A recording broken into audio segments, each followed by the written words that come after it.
And now we have to give him that needed recognition. So for canon is simply a list of books.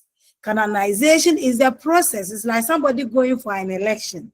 It's the process, all these books that we've talked about in the Apocrypha, Canonical, and all these books had to go through in order to become accepted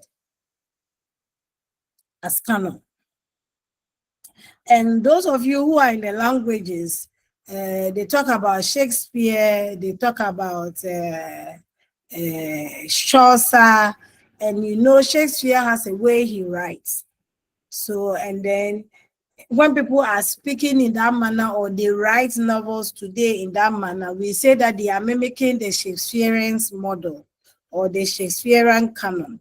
So there is a way things are done in canon. The word canon is derived from the Greek word kanon, which has its roots in the Hebrew word kaneh, which means a reed that was used as a measuring rod.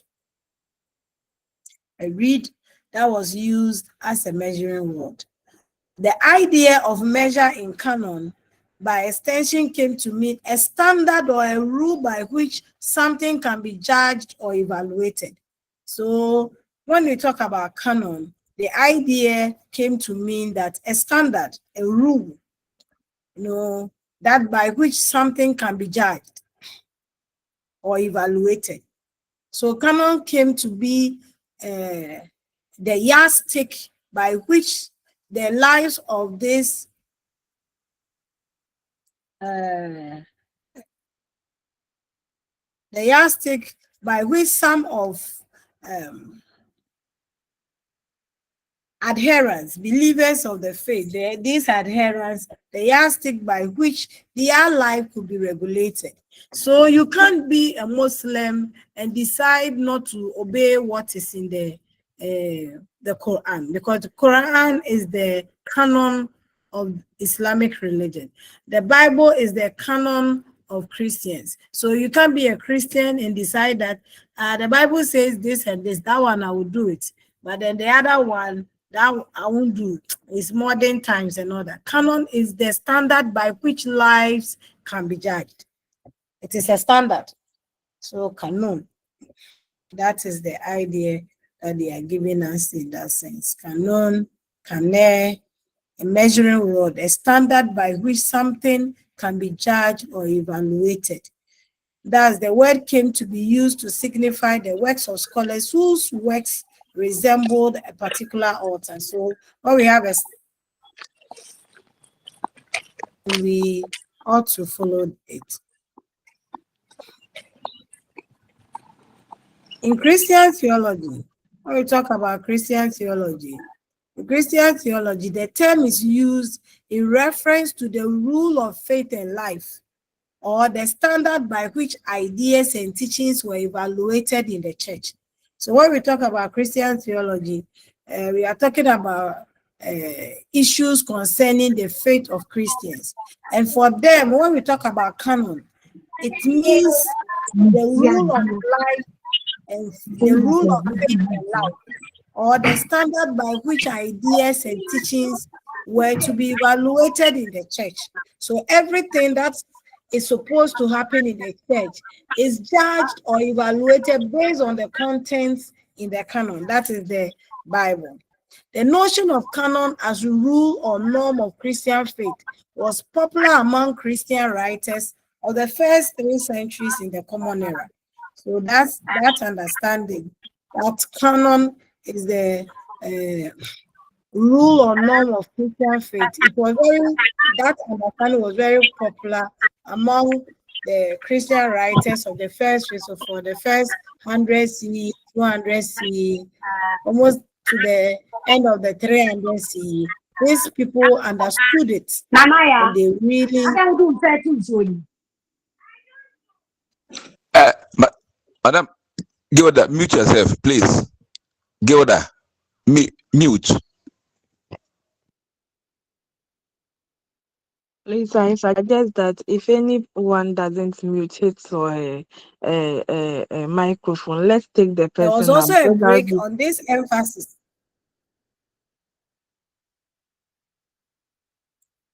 there was a break on this emphasis. So after the first 3 centuries, so 100, around 200, getting to 300 CE, then there was a break. A break about understanding canon as the rule or norm of Christian faith. Then it was picked up again in the second half of the 4th century. So somehow in the 400 CE thereabout, they also picked it up again. It was during this period that the term and all its derivatives came to mean.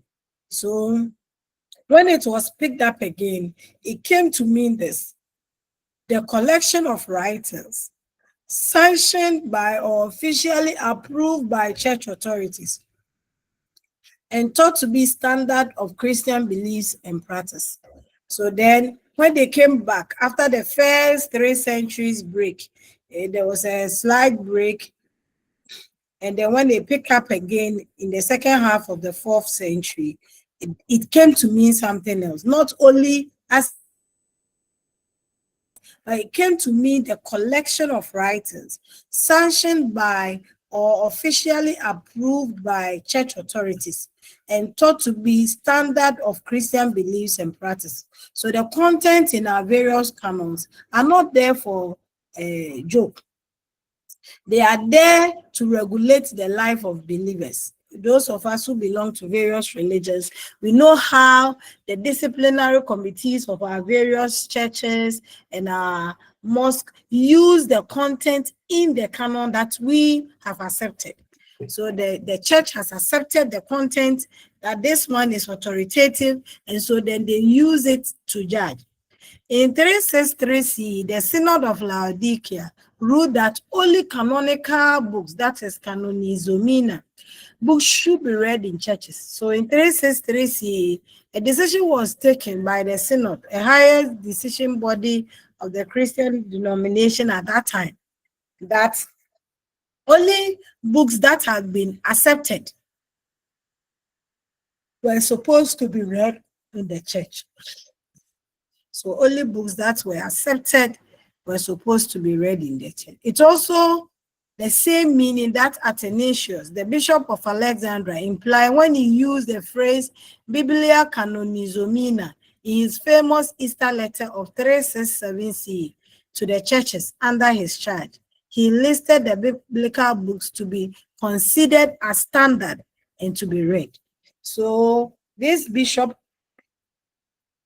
in Alexander, he was called Athanasius, and he, during his Easter letter to his churches, the various churches under his church, he listed the books that he believes have been accepted and they were the standard, and that he insisted that these books that he has listed are the ones that they were permitted to use in their as part of their liturgies. So today, in our time, canon is a list of books accepted, the delimitation of text revered as especially sacred and authoritative. We must keep in mind that the books, the list of books that have gone through the process and has been accepted, they are not just regulators of our life, but they have the power. They are very powerful as well. It can be seen that the list varies among Christian churches. So as we did with the Protestant canon, the Roman Catholic canon, the Eastern and Russian Orthodox canon, you realize that the list changed. Their list is more voluminous than the others. So that's what it can be seen, that the list varies among the Christian churches. It does. It's not the same. So we have the variations that are there as well.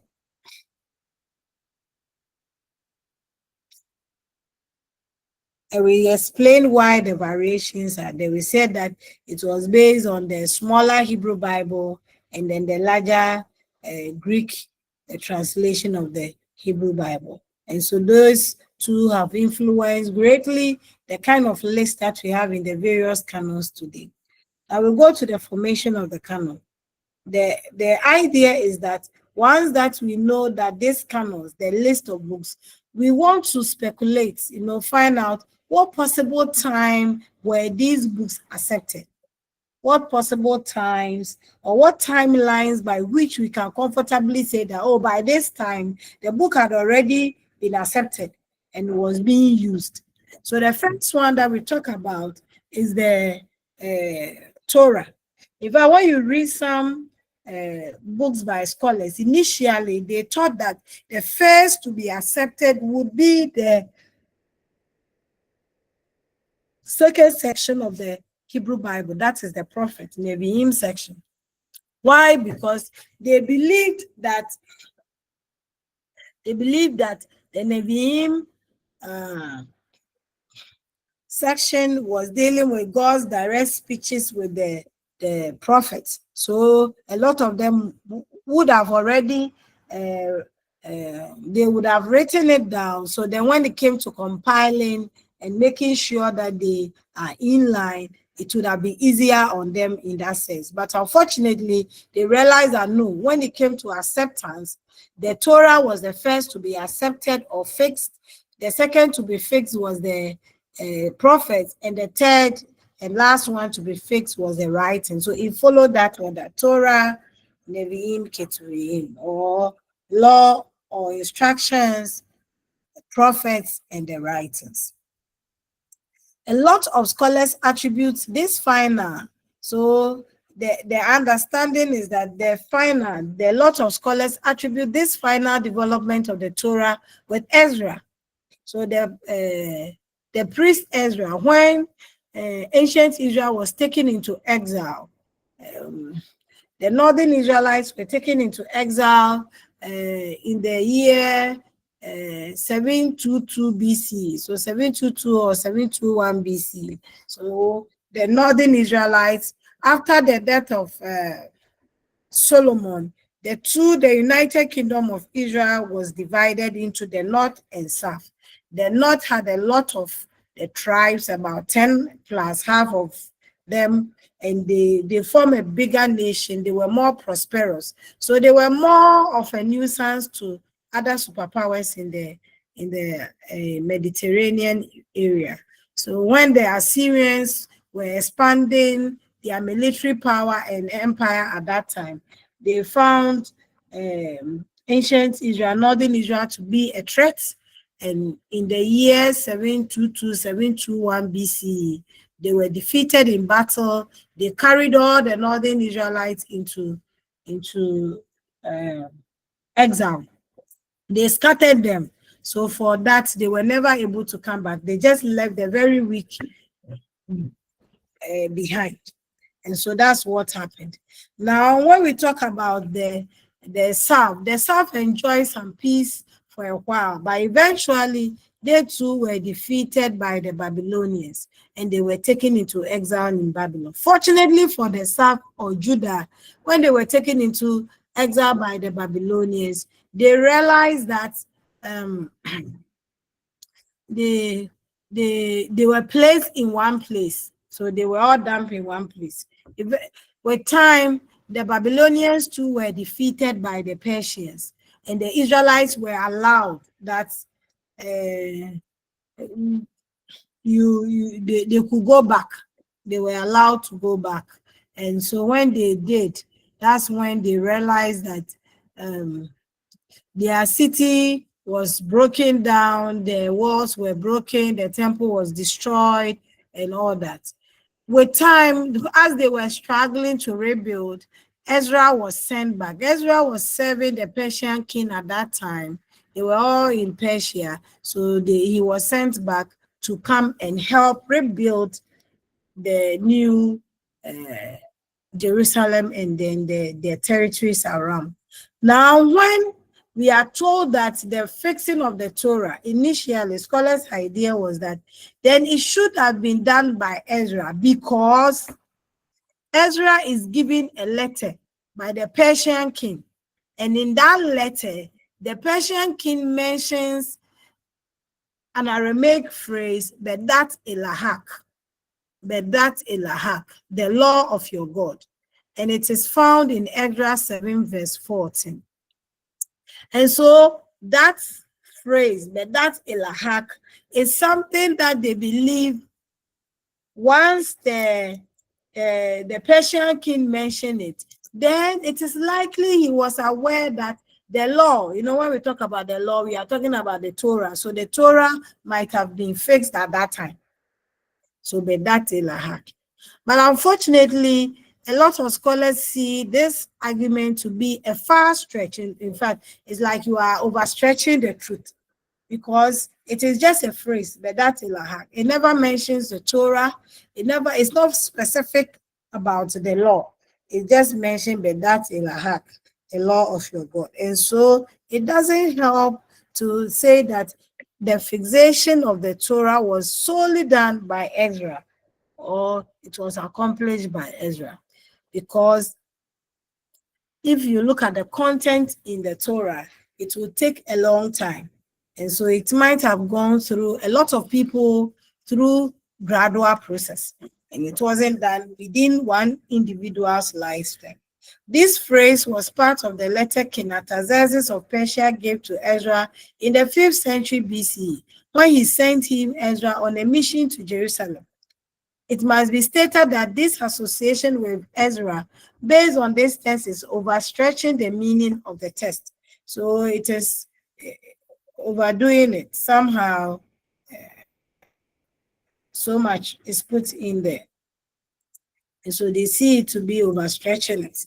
It is a fact that by 6th to 4th century BCE, or 539 to 323 BCE, the Torah had become central to the worship life of ancient Israel. When it actually developed, it is not clear. So when actually they did the final fixation, we don't know. But what we know is that between 539 to 323 BCE, especially by the last date, 323 BCE, we can comfortably say that by then the Torah had been fixed and was popularly being used. It was part of their liturgical life, and it was part of their worship. And you could see that in their worship, they were reading these books, meaning that they know of its existence. The books have gone through the canonization process. They have accepted it as being authoritative and could regulate their lives. So majority were using it. And so they are saying that when exactly it was fixed, they do not know. But they can comfortably say by this period, the Torah has become central to the worship of the people. In all, what scholars agree to is that it is likely that the development of the Torah is part of a longer, gradual, and more complicated process that likely began during the Babylonian exile. The next section to be fixed is the Nevi'im, prophets. This section is believed to have developed during the 2nd century BCE, based on our observation in the book of Sirach of Ecclesiasticus. So the second section to be fixed is the Nevi'im, prophets. In this section,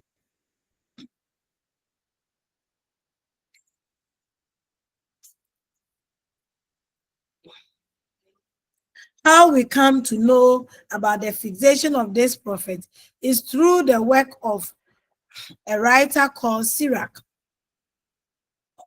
And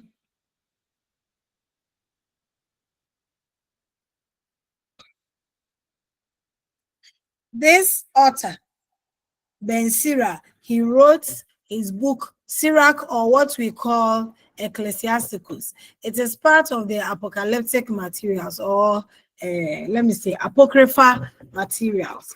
So Sirach or Ecclesiasticus is part of the They are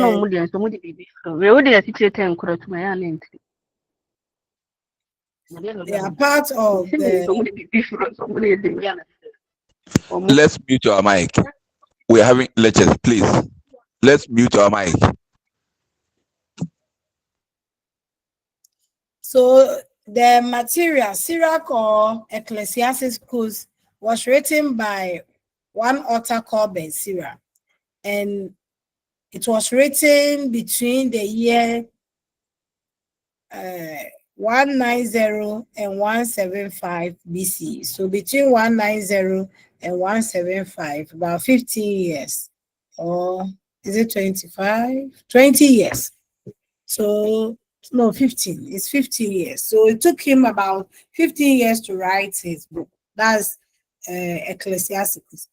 What we are not so much interested in the book, but then in his book, he mentions, or Sirach lists the books that can be found in the Nevi'im section of the Hebrew Bible. So he lists all the prophetic books. Even he mentioned the 12, being aware that all these minor prophetic books have been put on one scroll. So he mentioned it, helping us understand that by this time, between 190 and 175 CE,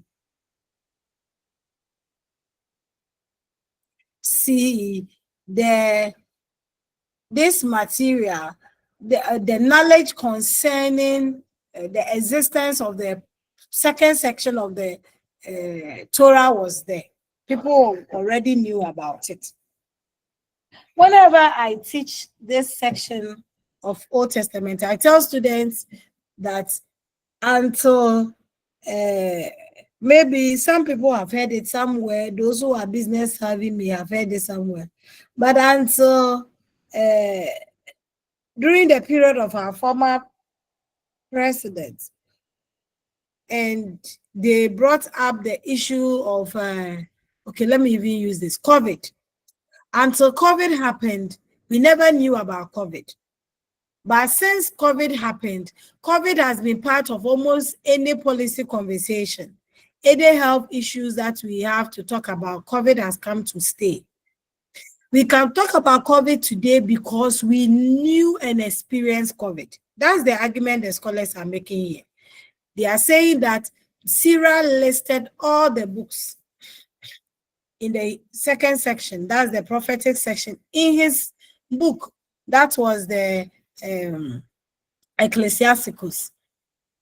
And Sirach could list them because the assumption is he knew about it. We can talk about COVID today because we have experienced COVID already. And we know about what happened during that period and what COVID was to us and all that. So that's where they are coming from. That you can talk about something because you know about its existence. And that is the assumptions that we have. So in this book, the author Ben Sirach gives us a list of all the books that make up the Nevi'im section of the Hebrew Bible. He even mentions the book of the 12 in the list he gives. Another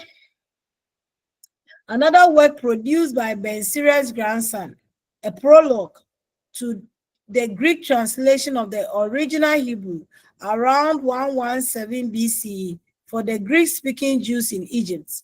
The evidence is repeated references to the phrase, the law and the prophet. So we have Ben Sirach listing the books for us. Then we get Ben Sirach's grandson.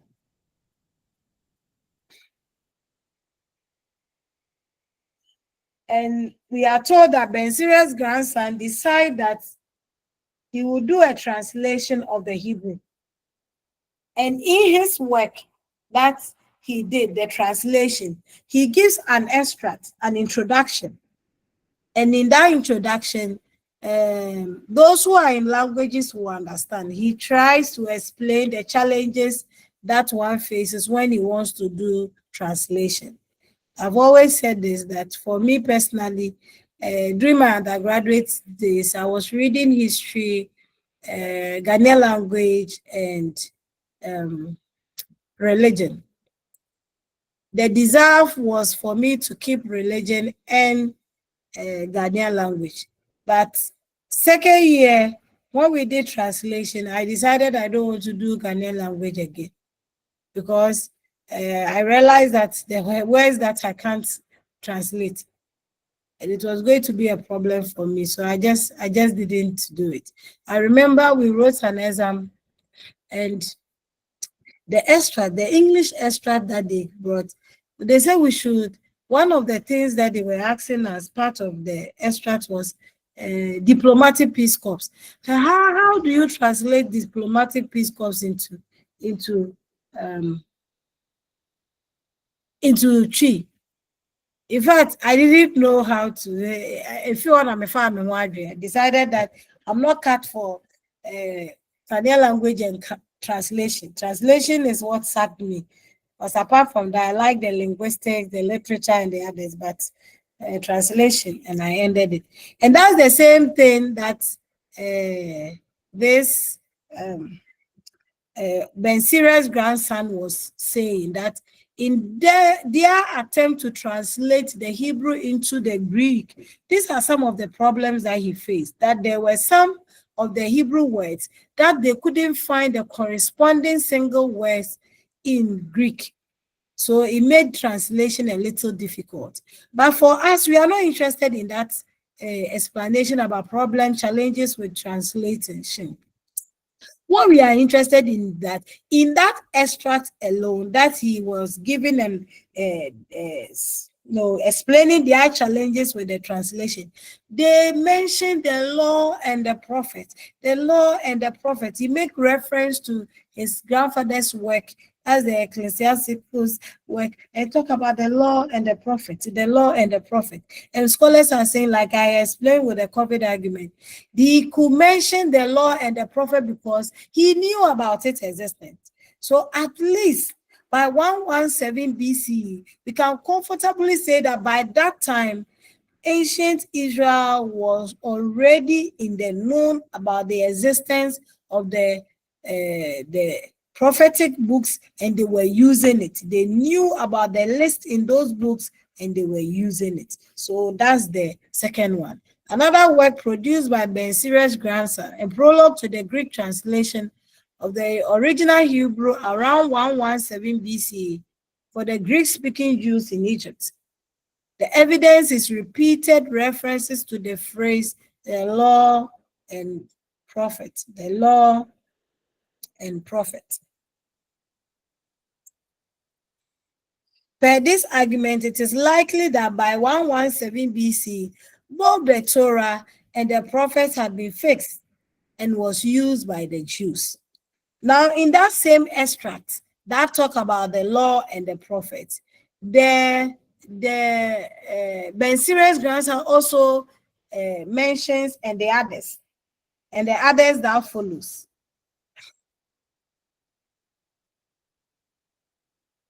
And other books of the fathers. And so some scholars argue that, there may be the others and the other books of the fathers. And all those phrases that he used were referring to the writings.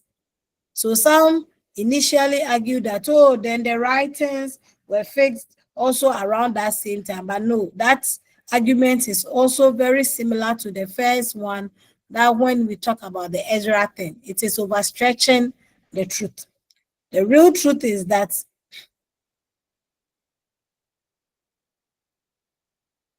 it wasn't very clear about the others and the others that follow. If he had mentioned writings, Ketuvim for us, then we could have been convinced in ourselves that it was referring to the third section. But once he didn't do that, then we can comfortably say that that wasn't the reason. The third section of the Hebrew Bible, Ketuvim, was fixed around the end of the 1st century CE. So Josephus, a Jewish historian who lived between 37 and 100 CE, in one of his writings, gives the books in the Hebrew Bible that are said to be justly accredited. His lists contain 22 books. And we know that the Hebrew Bible is made up of 24 books. But then Josephus was also a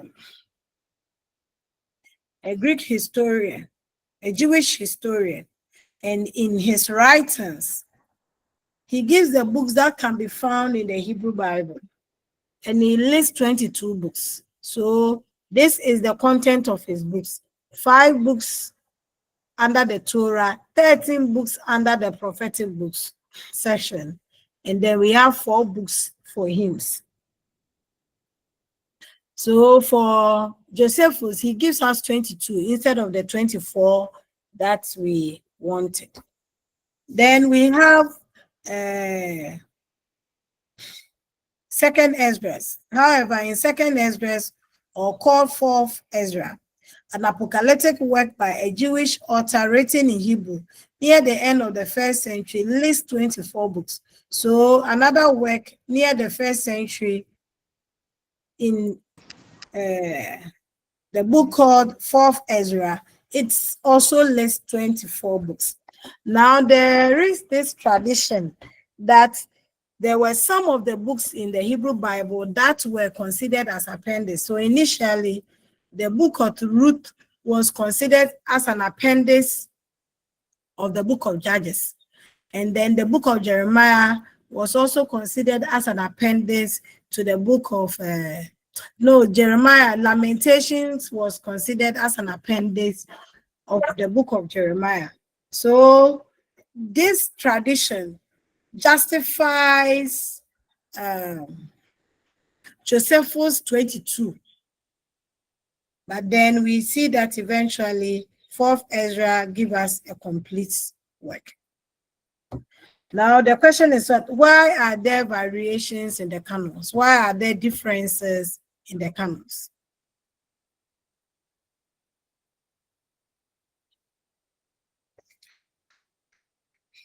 We must take note that the Hebrew Bible was selected out of many religious writings that were in existence. They were selected out of many religious writings that were in existence at that time. During the Hellenistic period, a wide scope of literature was in use among the Greek-speaking Jews. The day that we discussed the Qumran materials, we realized that we talked about the fact that they had a lot of materials in the cave. Some said 900, others said, well, there were a lot of materials that were discovered, more than 900, that was discovered in the cave, telling us that during the canonization process, a lot of the books were rejected, and very few made its way into the canon list. Not every book found its way into the canon list. And today, if we have variations in the canon, then it's influenced by that background.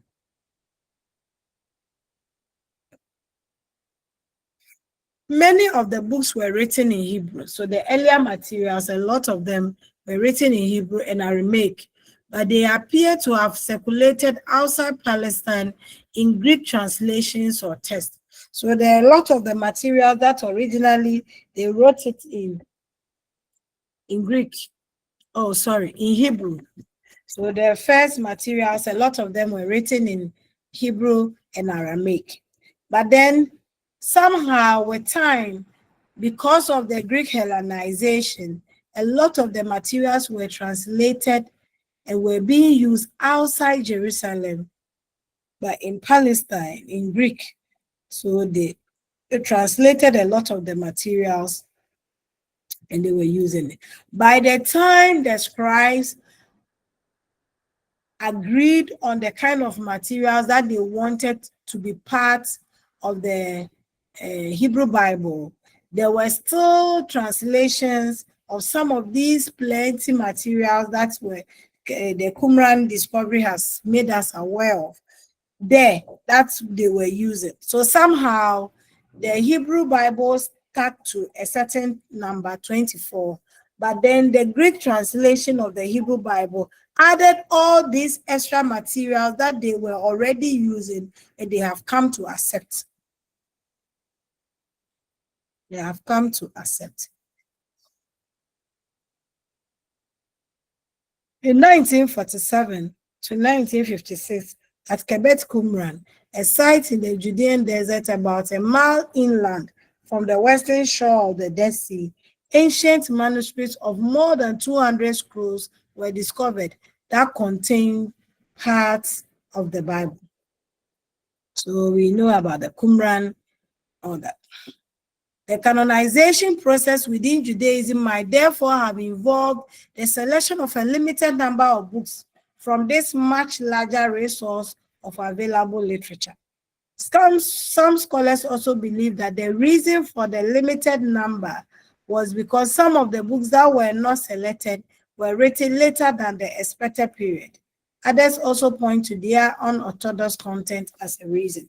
So if we want a reason why maybe the Hebrew Bible was, the content in the Hebrew Bible is smaller, we can say that it's because for the scribes that facilitated the canonization process for the Hebrew Bible, they accepted it. They accepted that not all the materials were good enough. So they needed to sift through the documents that they had.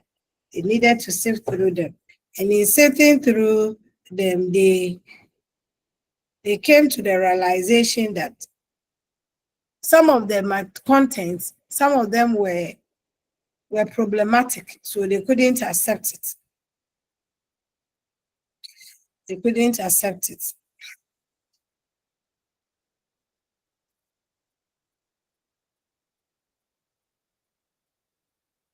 They couldn't accept it, and so they rejected those materials. Some, they realized that even the timelines were so far off, like the pseudepigraphic book, when we talked about them, you will get to understand that aspect. Okay, so that's for, let me see, the reason, one of the reasons that was provided. So some scholars believe that the reason for the limited number was because some of the books that were not selected were written later. There was also the belief that all the books were supposed to have been written during the period of prophecy.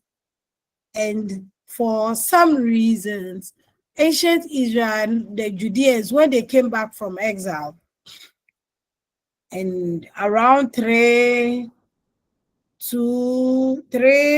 BC, around that period, they came to believe that prophecy has ceased. And so if prophecy has ceased, then there was no need for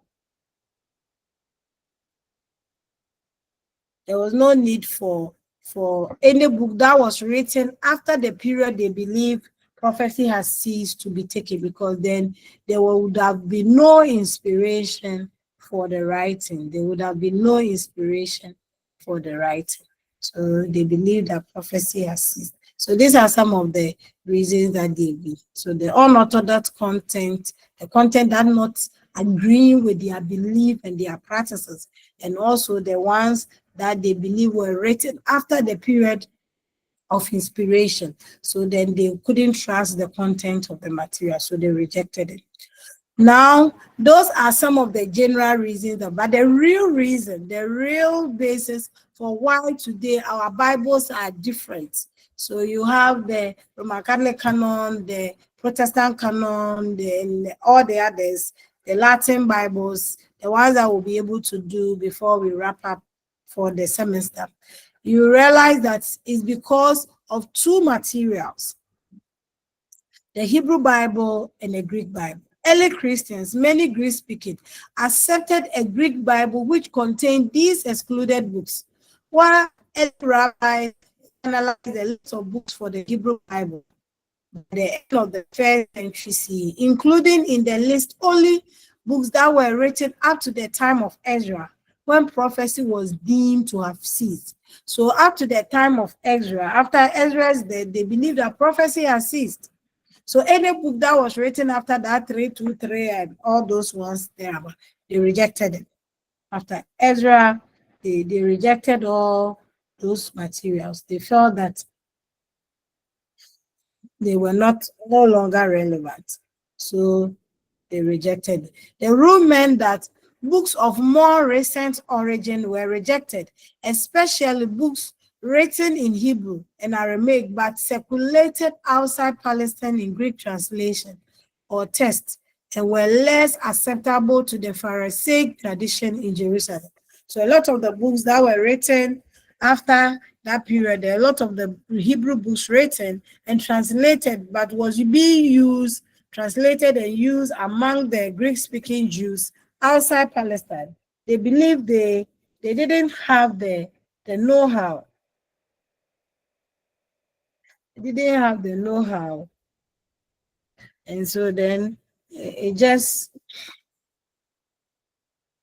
very difficult for them to accept at that time. So then they rejected it. So the reason is because of two Bibles, the Hebrew Bible and then the Greek translation of the Hebrew Bible, which we call Septuagint. We'll deal with these two Bibles later. So in summary, what we've been doing is canon is a list of books in the Bible, while canonization is a process whereby these books came to be accepted and considered sacred and authoritative. The first section in the Hebrew Bible is to be fixed or was fixed. The first section of in the Hebrew Bible to be fixed is the Torah, and we believe it was done between 539 to 323 BC, followed by the Nevi'im or prophesied, which also happened between 190 to 175 BC, and the Ketuvim section, the last to be fixed, was around 100 CE. The canon in the Bible was selected from a vast number of religious writings that was in circulation at that time. And today, as we speak, we owe the books in the Bible to two early collections, the shorter Hebrew Bible and the longer Greek Bible. So that's for canon, the section on canon. Any question on what we've done this session? Emanuela. The years that were mentioned. Yes, madam. Yes, Please, madam. Emanuela's hand is please, Emanuela's hand is up. So let her speak before you raise your hand and I'll call you. Okay, thank you for the Emanuela, please. opportunity. Please, when you were doing the explanation, you said they were expecting the Nevi'im to come first, which is the prophetic books to come first, but the Torah came first. And looking at the dates that it was accepted, it looks like the Nevi'im's date is quite earlier than that of the Torah. So how come the prophets on that's the Nevi'im came first before sorry, how come the Nevi'im didn't come first before the Torah? I don't get you. You said what was earlier. Okay, so Check the date what well. Check the date well.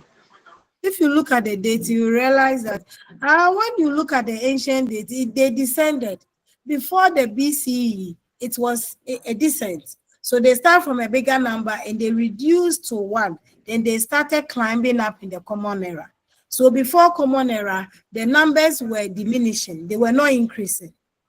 And then when you look at the after the Common Era, the numbers increase. You get it? So from 2000, it descended 2000 BC, we came to 1000 BC, we came to 500, 300, 200, 100, 5, 4, 1, 0. Then they started climbing 1C, 2C. So that's how it is. Do you understand? Oh, okay. So their years, they start from the highest. So if it is today, I will say we start from 2025, then we go to 2024, 2023, Good. that way. Good. So before the before Common Era timing, it's always descended. So the bigger one is the earliest and the latest. So when we want the one that is closer to the time, that's the smaller one. Unlike our time, we are climbing, we are ascending. They descended. So from the BC, descended to the zero line, and after that, it started climbing up again. That's how come the date looks like that. Okay. Oh, okay. Thank you. I was wondering why Nevi'im's own is small. Sorry, Nevi'im's own is small and Kesuvim's own is small, but they came after the Torah. But the explanation is perfect. Thank you. You're welcome. So please, madam, come again. The Nevi'im date. You said the Ketuvim date was 100 C. Common Era. And then the Nevi'im one is in the BC, before Common Era. So you see the Torah was fixed around 539 to 323, descent, 323 BC. So before Common Era. Then we have the prophet section, the Nevi'im section, happening between 190 to 175 BCE. They are also still within the common era.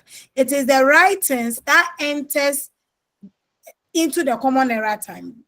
But then the Torah and the Nevi'im, they were both accepted before, during the period we call before common era. It's the writings that cross the century into a new time. And so that is it. And I was saying that before common era, the datings descended, they reduced. But after that set time, and they entered into the common era period, the dating ascends. So from 1, 2, 3, 4, 5, 6, 7. And that one, they started counting down from 2000 to 0. And then they picked up. So BC, they counted down. CE, they count up. That is the difference. Yeah.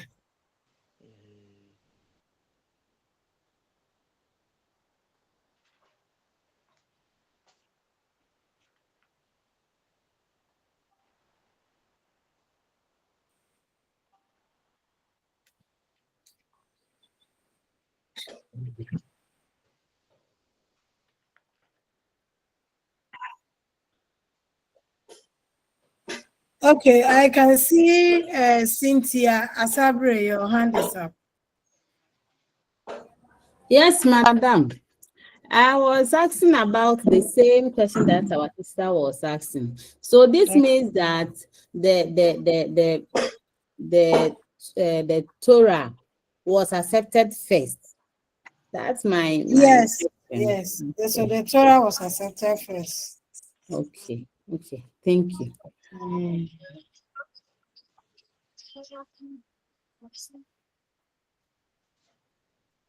So that is it.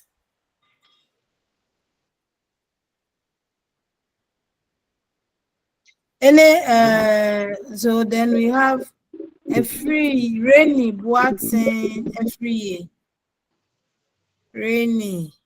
Is it rainy? Rainy Boateng every year.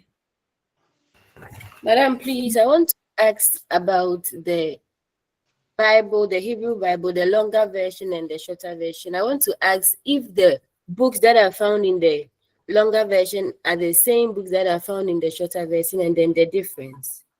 And there are differences. So when we do the Septuagint, you will know the difference. Okay. When we do the ancient versions, I'll treat the Masoretic text, and then we'll treat the Septuagint, and then you know the differences in there. Okay. Okay. Thank you. Okay, so Thomas Baba Asinga. Okay. Yes. Good morning, doctor. Good morning. Please, when you were taking us through the reasons why there is variations in the canals, I missed that, but I'm trying to go through it.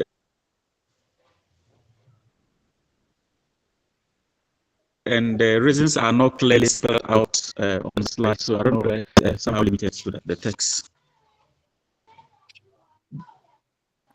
You said you missed the slides or you missed the explanation?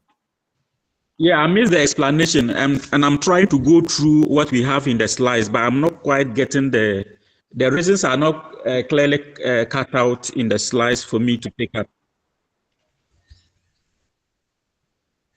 Okay. Okay, I will try and go back again. Michael. Oh. Okay, man, thank you. My question is, it appears almost everything we are discussing on this canonization happens after Ezra. That's after they return from the Babylonian captivity. Yeah. But can't we build any argument before the Babylonian captivity as to what they did? Are there not sources which can trace us back, or even using the Bible's own internal consistencies and sometimes inconsistencies to determine which books were available even before the Babylonian captivity? Because we know before the captivity, they had their practices. and they had scriptures which they used. Are we not able to recollect the books that were available to them then before they went into captivity? You know, one thing is that for a very long time, their materials existed as oral. So they were not really interested in the written form of the material. It took the exiles to draw their attention that then there is a need for us to start recording those that we have not recorded, and we have to start compiling because we are being taken into exile. It is very likely that the generation to come may lose out if we don't do it. You know that there are a lot of things that necessity situations push us to do. And for them, that was a situation. We are not saying that prior to that, nothing was ever written. There are instances, if not for anything, we know that Moses inscribed the law, some of them on a stone tablet. So we know they had it and they were practicing what they believed in. So orally, they will recount their history, how God took them from Egypt and they went through the wilderness, the challenges that they faced. They were there, they were real. And so they were talking about it. But then the realization that those that we are talking about that has never been recorded needs to be recorded. And when we record, we need to go through the process to see the ones that we have come to accept. And a lot of the times, whenever we are thinking about those ancient times, we are also thinking about a very formalized system like ours, where things are done in a certain party. That time, things were not there. So there were a lot of materials in circulation. When they say that, that means that most of the tribes, some of the materials, they used it. Others did not even know about it. Because the traditions behind how they moved, how the salvation happened, and all so many things for them, the narratives were different, slightly different among some of the tribes. It was not uniformed. So when they decided to put things together, they have to compile which one is the most popular that almost everybody is using. Then it means that we all agree on that. So it took a long time. It took a very long time for this writing and its acceptance. That's what they are saying, 1,000 years. They are not saying that the materials existed for only 1,000. It's the writing, the process of writing, compiling. That's how long it took to get the materials done. The New Testament, it took, I think, between 100 to 150 years, and they were done. Or 50 years, because I think it's 50 to 150 CE or so. And they were done with the New Testament, not too long. But for the Old Testament, it took a long time because a lot of them, almost all of them were in oral forms, and they were comfortable keeping it that way. Ma'am, please then, how do we then deal with phrases and sentences in the Torah as Moses wrote all these down, Moses noted this down, Moses wrote them down?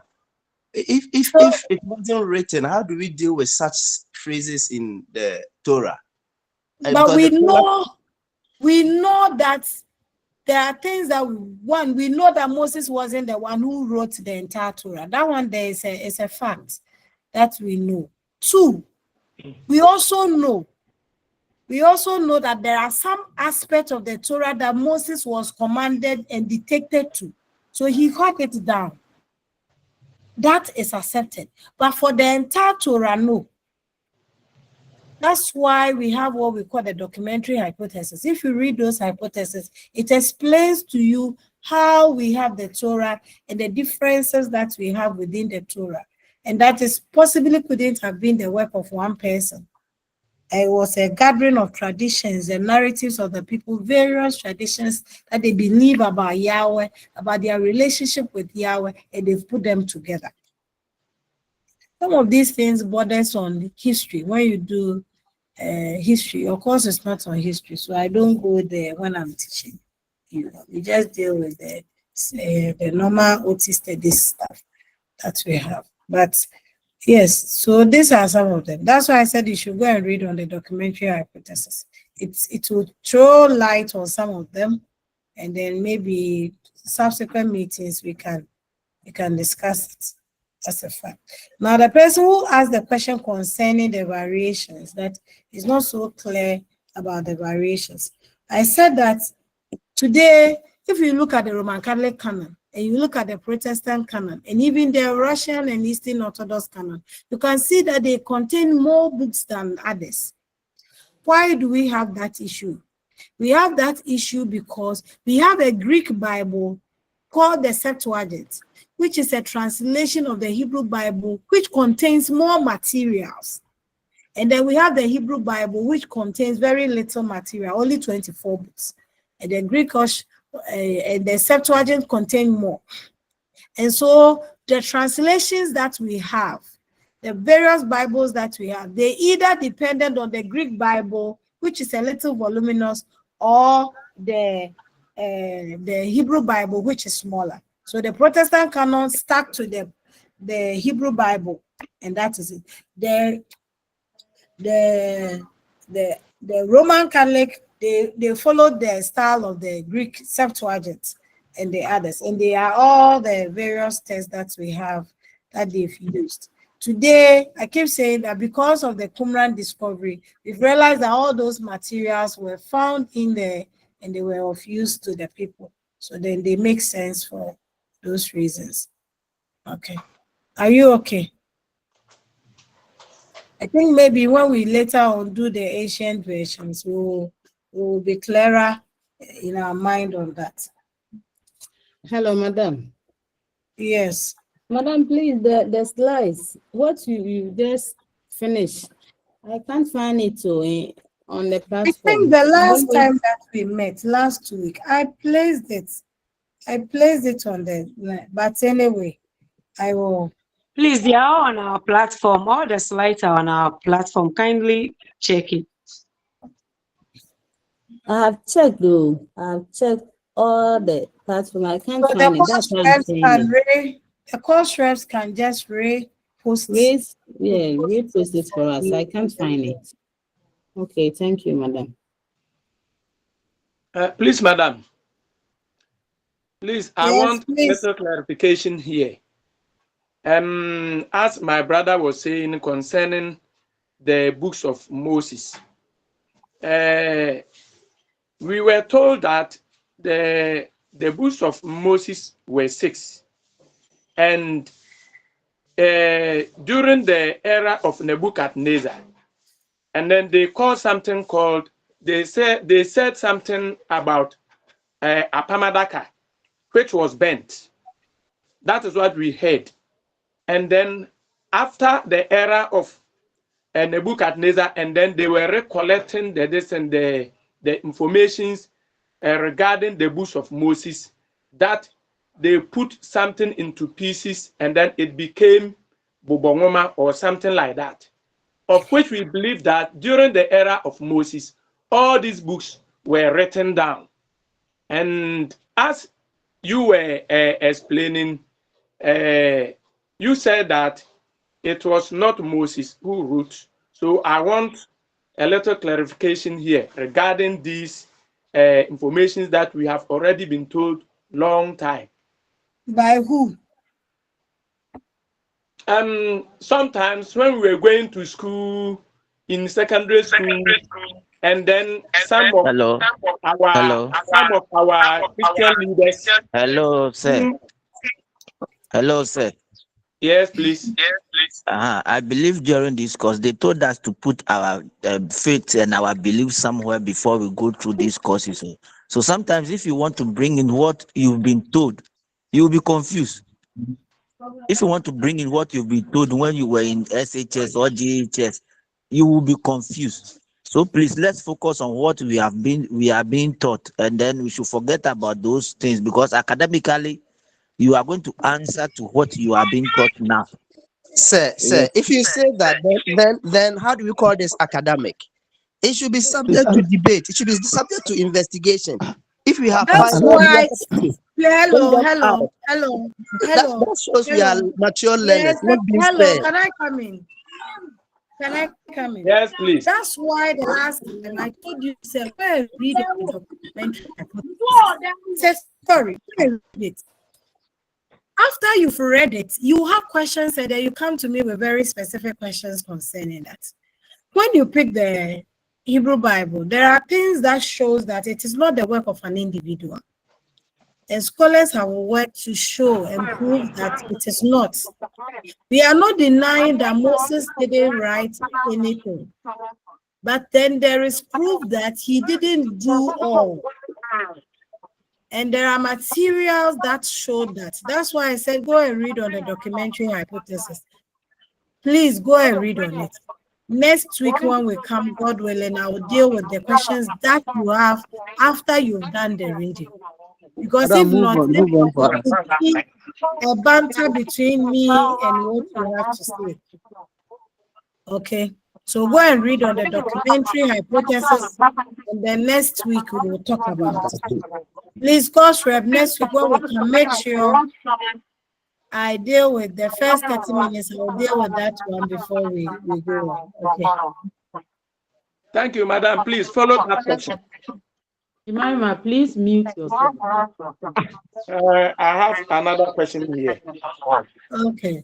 The Naviim, the Naviim prophets, I think the books consist of 8.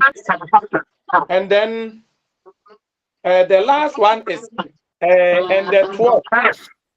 So in the bracket, the 12 refers to many books, Joshua, Joel, and so on. So do we mean that 12 books consist of one book, making 8 to the Nevi'im, or what?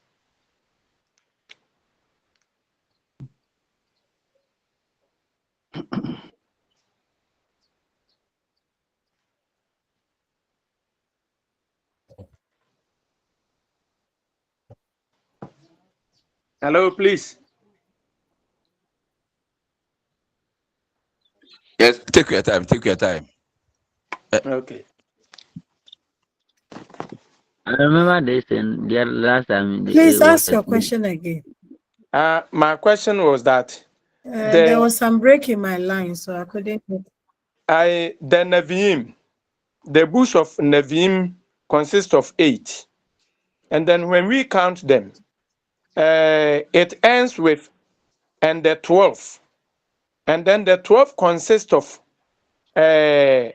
some prophets, the minor prophets, and then I was asking that all these minor prophets, the books, do they consist of one book attached to the Nevi'im books, making 8, or what? Yes, when we did the minor prophetic books, I said that for that time, they called them the 12 because all these minor prophetic books were written on one big scroll. And so they are counted as one in the Hebrew Bible. They are counted as individual books in the Old Testament, but they are counted as one in the Hebrew Bible. You get it? So in the Hebrew Bible, for them, all these 12, they are just one. They put them all in one scroll and count it as one document. So they contribute to make up the 8. That's why when we look at the divisions, the latter prophetic books, we have the major prophet, that is 3, and then the fourth one in there is the minor prophets. And instead of us saying they are 12, in the Hebrew Bible, they are not 12. They are just one, counted as one, because they were all written on one big scroll. Their intention was to preserve it because some of the books were so, they didn't have enough materials on them, so they saw no need to keep it, to write it on individual scrolls. They feared that they may get lost in the library. Please, if you are not talking, you mute yourself. Let's mute our mic and let's listen to the response. Please, let's mute our mics and let's listen to the response. So that is the reason for that. Thank you, madam. Michael Issa.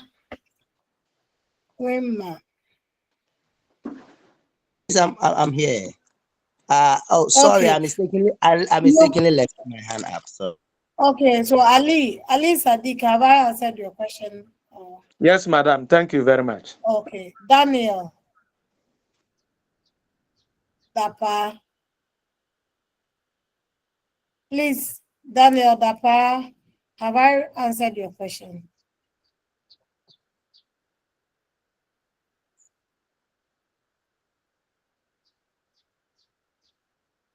Madam, please, I think their hands are up by mistake, so we can continue. Please, my hand is not up by mistake.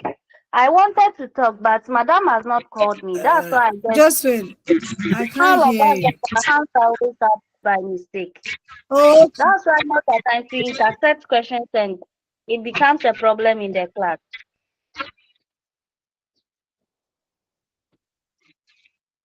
I wanted to answer the guy that was trying to bring in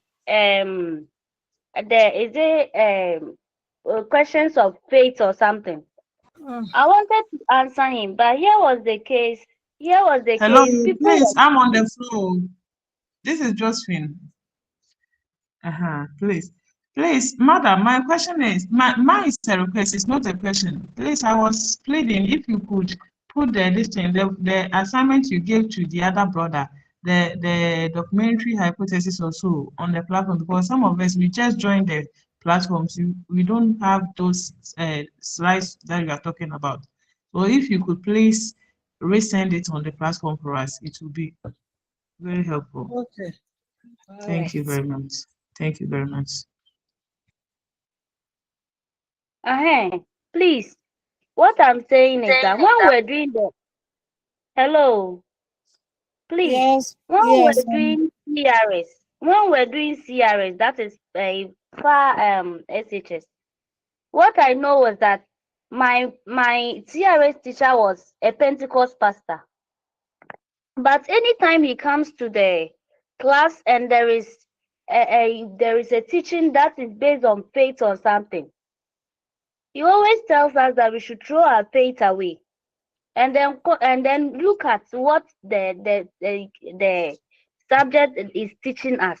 Then we compare it with the faith and know the right thing to do.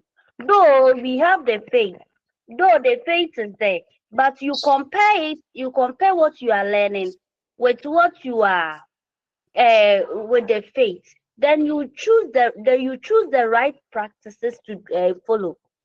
Because sometimes, though faith is there, but sometimes there are certain things faith. If you don't take time, you make certain things. So the findings of the past Christian things and things, then you use that. Then you use it to build your faith. Please, that is it. That is what I wanted to say. All right. If Thank I'm you wrong, very much. please, I'm sorry. Okay, that's okay. Thank you. It's okay. I always get this response. It's okay. I've been having this. I had this when I was doing undergraduate course within history of Old Testament. That drew me into doing this course all my life that I've done it, and I'm okay with it. It's just that for now, I just want you to do the reading. When you are done with the reading, then you come with the questions. Then I know where you have read to, and I can build up on that for you. So please don't worry. I'm okay with the questions, and I understand where you are coming from, especially those who are Christians and they've been comfortable with so many of these things already. So it is okay. We'll answer them. So I've placed the reading assignment back on your platform for you. You do the reading. Next week, God willing, we will discuss it. And it is good. In academia, we don't have one opinion. That's the healthy one. You ask questions, the questions are debated upon, and then we try to convince ourselves. There are some of them, no matter what I will say, you will not be convinced. So the reading and probably a lot more research will help you in that side. Okay, so there is no problem with that. Mary, Edu, I have a question. Okay, so are we done, or I'm seeing hands up and down, up and down? Can I continue? Yes, please. Yes, ma'am. Please continue. All right. So I have a program that I have to attend at 10 o'clock. So let me teach for another one, then I'll ask permission. Okay. Then, Madam. Then next week, I know the next week, practical week, we will meet again and I will teach. I'll teach one more time. But then I don't know whether during the week next week, you can get me maybe another hour or two to make up for what we missed today. So that there are a lot more of the slides that I need to cover. And I'm afraid that I may not be able to cover all. So let me go.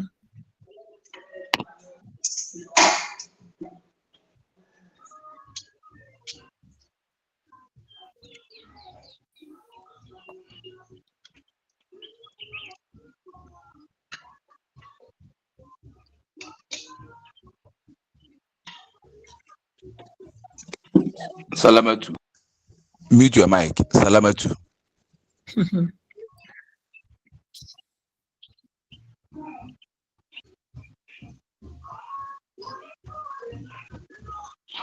Okay, so now the other thing that we need to understand is that since we are talking about the fixation of the canon and then it's happened and it's this and it's happened around this time, the question has been, so where did it happen? Where did these scribes stay to fix our canon for us? Where did it happen?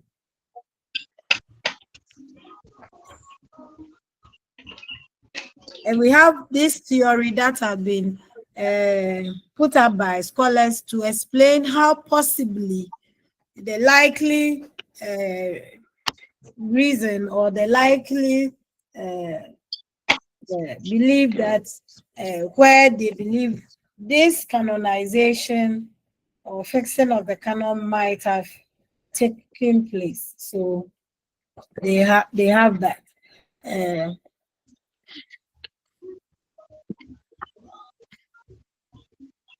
Where was this Bible fixed? Was it fixed in Jerusalem and all that? Until the 20th century, a lot of scholars believed that the fixing of the Torah took place as Yavne or Jamnia. Okay, so Yavne or Jamnia. Jamnia was a city viewed as the center of Jewish learning after the destruction of the Second Temple around 70 CE. So around 70 CE, the early Christians, they had a clash with the Emperor Nero and some of his cohorts, and then they got the temple destroyed again. The temple that was destroyed by the Babylonians and rebuilt got destroyed again. And they believed that when the temple got destroyed, the Essenes, that sect of eccentric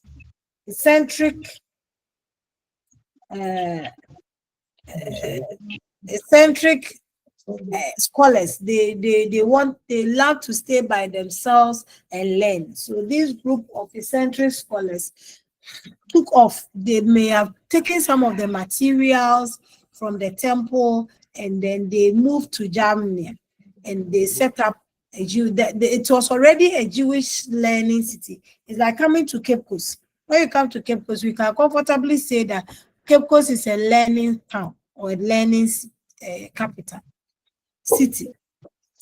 Why? Because here I can comfortably tell you that you can stay here all your life, not go anywhere and get the best of education.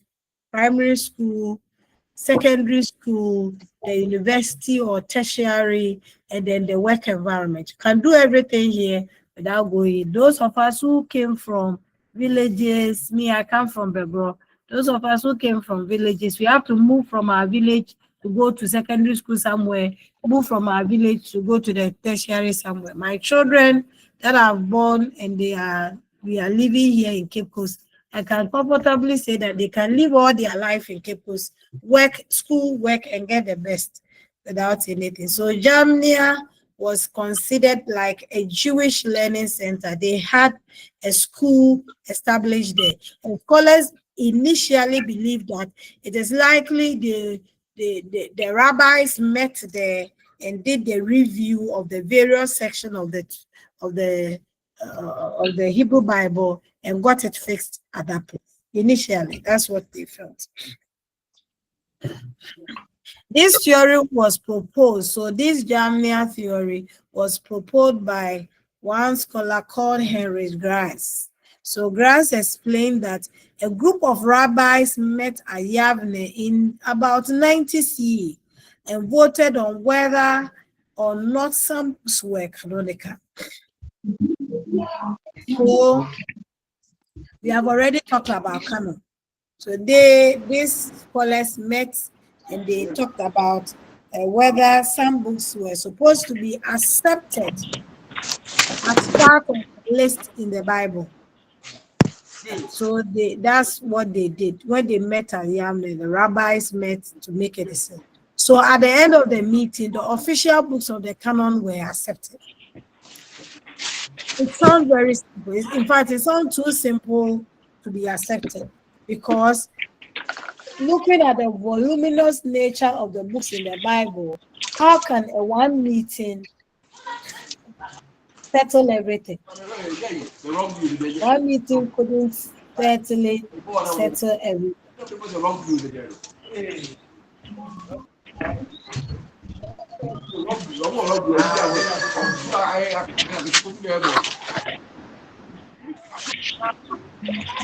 It's all to be settled at one meeting.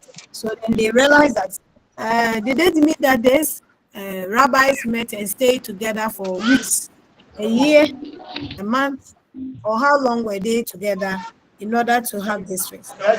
However, over the years, it has been acknowledged that the canon of the Hebrew Bible could not have been fixed in such a simple manner, where we have a group of rabbis who meet, and upon their meeting, they could comfortably settle everything just simply by meeting after a period of time. No, it couldn't have been done that way. Madam, please, I don't mean to interrupt you. Please, I can't see your screen. I only see the University of Papers. I can't see the detailed notes that you are using. Please, sorry for the interruption. Is she the only one who cannot see, or the others can? I can now see. We can now okay, see. So initially you couldn't. Not of all. Yes, please. Oh, okay. Please, Daniel, mute yourself. Madam, please, I can't see. Daniel, mute yourself. Daniel, mute, please.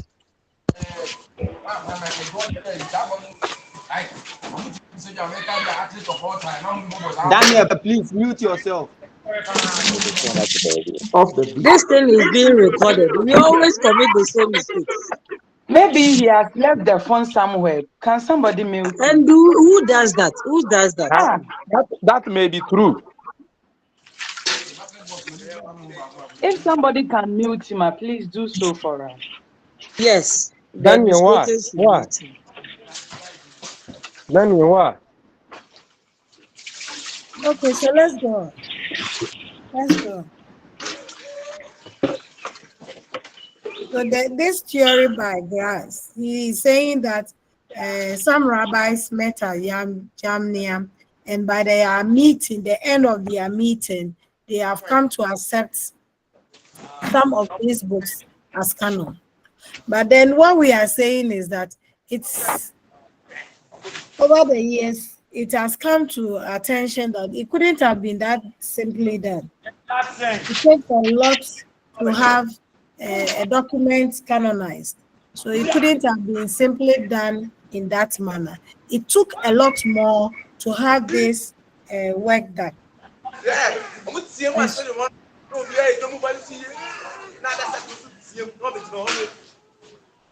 Like, seriously.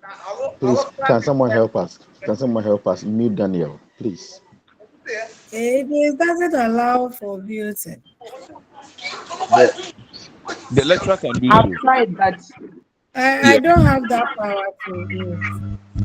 So that somebody call. Everybody should call his mind. But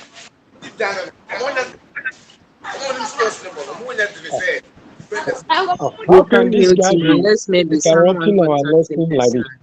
person. All right, Oh, please, let's go. Daniel, wow. This is being interrupted. He and his family, they are Let's just go on. I interrupting think us.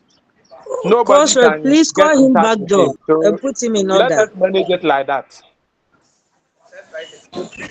I think It's he's hard to attending to manage. some workers over there. That is why he has It's left the phone So the on. Crossroad, please do call him back door and put him in order, please. yeah, because it's hard to manage because some of us are using earphones and the rest, so it's hard to Very manage. disturbing. Very disturbing. It's okay. It's okay. Don't let everything worry you like that. Eh? Let's manage it like Life that. is life is too stressful to worry about this little things.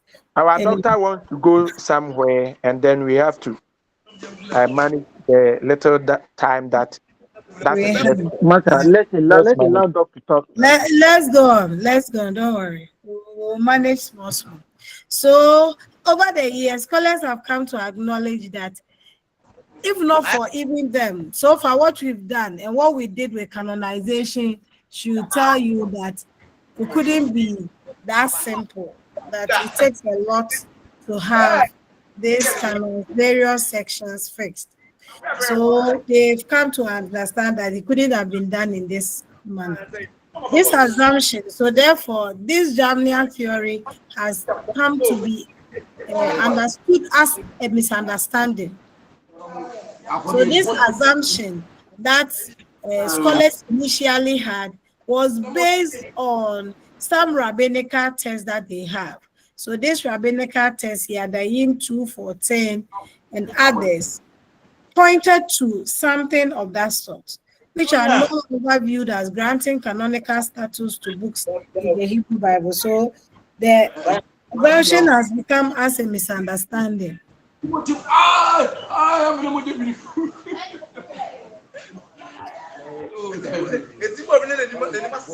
Hey, Daniel. Please, Crosswipe, call him. Please, call him. He will help you days to our Even exams. if So you want to please. call him, you don't know his number. How can you call him? You don't know his number. You see, We don't call him. We don't know his number, so there's no way we can call him. Please, let's continue.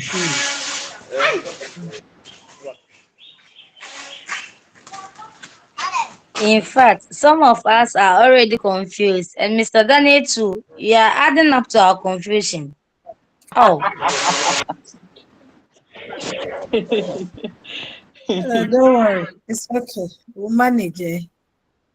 I'm sure he's left the phone and he's gone. So the feedback we are getting, he's not even listening to us now.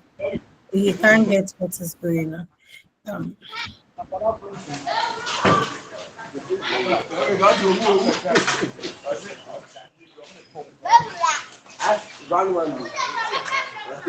All right, so we go on. So today, for us to understand what it is, the proper understanding of this text rather points to the uncertainties surrounding. So at the end of the day, there was a misunderstanding about the meeting that took place. You know, this Jamnia theory is based on the assumption. It's based on assumption that these scholars who met, they met to have a discussion, and they believe that by the time they were done with their meeting, they had fixed the canon. But then we have come to understand that the canon couldn't have been fixed at just one sitting in like a conference. It could have been done so it couldn't have been done so simply. It took a lot to have this job done. And so then what actually did this meeting elicit? Because there was a meeting. And that's what led Grace to come to this assumption that they know, looking at the significance of the center, Jamnia, a Jewish learning center, which became very prominent after the destruction of the Second Temple. And the fact that there were rabbis who gathered together then probably they contributed to the fixing of the canon, looking at the time that they met. But then we've come to understand that it couldn't have been. So then if they didn't do that, what work did they go to Jamnia or Javne to do? They did something. What did they go to do?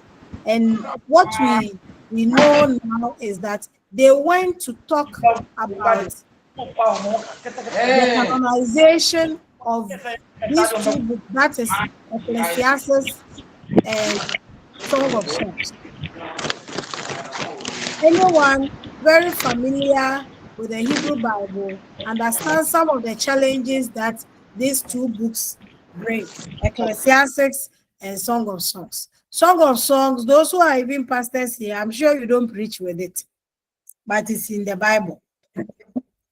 Those who lead Bible studies, how many times do you read portions of your Bible, or those who do devotionals? How many times do you do devotionals with Song of Songs? Because the content doesn't seem to support that kind of reading, unlike any other part of the Hebrew Bible. And at the same time to Ecclesiastes. Ecclesiastes questions some of the very basic fundamental understanding that the people had concerning some of their religious practices and faith. Ecclesiastes talk about how the end of the human is not different from that of an animal, that we are all buried 6 feet, and the life is an endless toil. There are some statements in Ecclesiastes that make it very difficult. So they are saying that this synod, this meeting,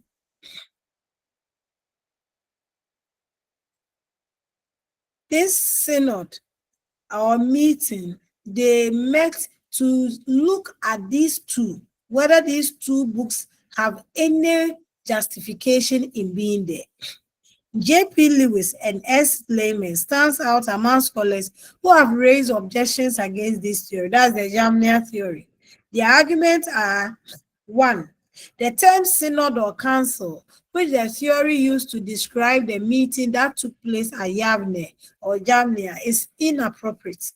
So initially, scholars believed that this group of rabbis, they met and they took a decision. And we know that the synod in early Christian history and all those things, the synod is always the highest decision-making body for that religious group.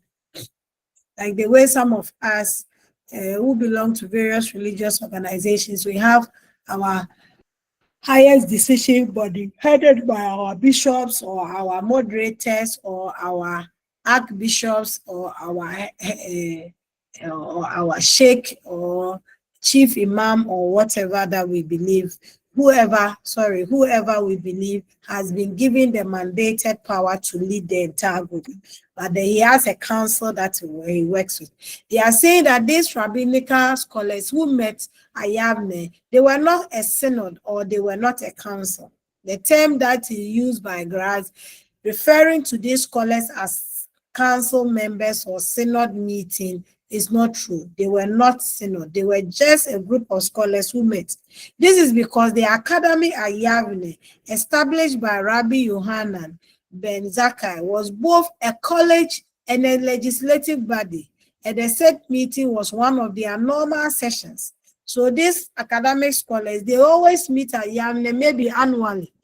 And so that meeting, that Grace is using to justify the place for the fixation of the canon is not tenable because they have always been meeting. This group is part of their annual meeting. When you belong to a professional body, every year you meet to deliberate on the body and where you are going and maybe choose new leaders and all that. So it was part of the annual meeting that they were attending. So it wasn't something really new. The date said to be 90 CE could be as early as 75 CE or as late as 117 CE. So the dating, they said they met around 90 CE. Well, there is no justification for the dating because they've been meeting every year. So it could have been 75 CE, it could have been 117 CE, and it still will be valid because every year this group of rabbis will meet and they will deliberate on issues. So J.P. Lewis raised this issue that one, the group can't be given the qualification of a synod where they have the power to even go and decide on anything. And secondly, this meeting was something that happened every year. So then it was not new. The third one, the discussion at this meeting was specifically about whether the books of Ecclesiastes and Song of Songs made the hands unclean. That is whether they were holy books or divinely inspired texts. So actually for that meeting, the reason why they met was to deliberate on whether the Song of Songs and then the book of Ecclesiastes, they were books that could be part of the canon. They went to deliberate on that because, as I said earlier, these two books are very controversial. So they went and they met and they wanted to deliberate on that aspect. And that was it. The decision that they took at the end of the synod concerning these two books were not also binding, because years after their meeting, people were still deliberating on whether the books Ecclesiastes or Song of Songs should have even been included in their canons at all. So their decision didn't end the argument. If it was really a synod meeting, their highest decision-making body, then whatever decision they took would have brought a finality to the argument of whether Song of Songs and Ecclesiastes ought to be part of the canon. So that was one thing that came up. So given these reasons, it is clear that the Hebrew Bible did not develop at a single moment with a single decree. It occurred in stages. So we get to understand by this that the Hebrew Bible didn't occur at a one point in time.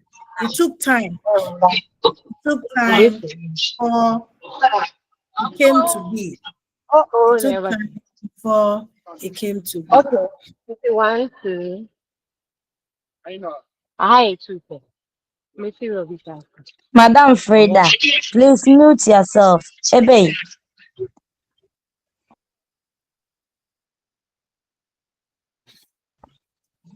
In fact, we are not behaving very well. Some of us are not behaving. Why do you leave your mic like that? Whilst we are having lectures, please.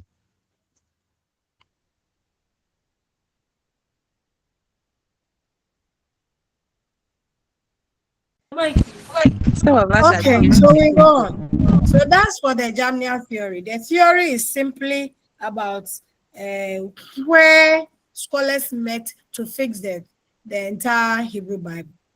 The argument by Grice was that some rabbis met at the Jewish learning center, and by the end of their section, they had fixed all the sections. But then we realized that per our studies, we've come to understand that it wasn't just tested. There was no way one sitting could have solved all these issues that we raised. But rather, it is likely, as we said, that it was a gradual process. It took a longer time. And so the arguments that have been raised against this Jamnia theory is that, one, the group of scholars that met, they were not the highest decision-making body for that Jewish group or the early Christian group, any group at that time. They were not a decision-making body at that time. So they didn't have that power to decide which books should be there or should not be there. They've not been mandated by anybody to take that. That place was a learning center, and these scholars met annually to deliberate on issues. And this was part of their annual meeting. And so equally, it meant that they were doing the right thing. They were just there to perform a task that they do all the time.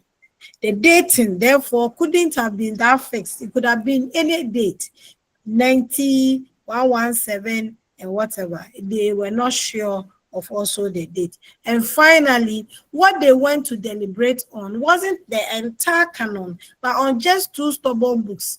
That is for Ecclesiastes and Song of Songs. And they went in there to see whether these books were divinely inspired, looking at the content that they had, whether these 2 books were divinely inspired and they had any place being there. So that's why they met. And even after their meeting, the deliberations, the issues concerning whether these books or the debate concerning whether these books were supposed to be part or not continued. So their work also didn't end there. They had other issues coming up after.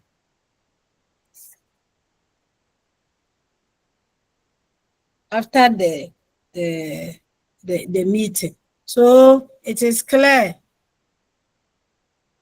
that the Hebrew Bible was not fixed in one place at one time, and so then it was a gradual process, as we have established earlier on already. So this is the Jamnia theory. Any question? I can answer 3 questions and we can wrap up for today. I will go for my meeting, but please, I need about an hour or 2 during the week before next week Saturday. Is it possible? Yes. Yes. Okay. Okay. Yes, So Maybe what day? Friday. They have it on Friday. Please, some of us have lectures on Friday. Please. Some of us have lectures on Friday. Okay, so you discuss on the platform and let's see whether you can give me 1 hour on Friday. Okay. What about tomorrow evening? Okay, that's perfect. Yes, okay. Sunday. Okay. Sunday evening. After What our time? face Some to of face, us are going for some face of to us face. will Some go of face us to also face. have a lectures. Oh, Sunday Some of evening. us are going to yes, Sunday some of us evening, are going for face to 6:30. face, and we may Can be we in Okay, the can we 6:30. finalize Then it definitely on we are not Sunday? going to have a day for it. Then we are not Definitely going to have any time then to engage them. majority should be gaining. If So we are So to let's say start it on Sunday. Daughter, the slides, oh, please remember to put the please, slide you on know that we have missed Let us the conclude on platform. this one. Is very important. On the lecture. we On the have missed platform.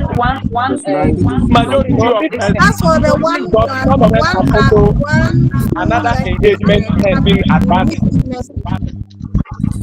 Next week is practicals. I know at we don't do practicals, so we'll meet and then we'll have the We missed But one I of think our meetings. So please, let's we fix meet. that.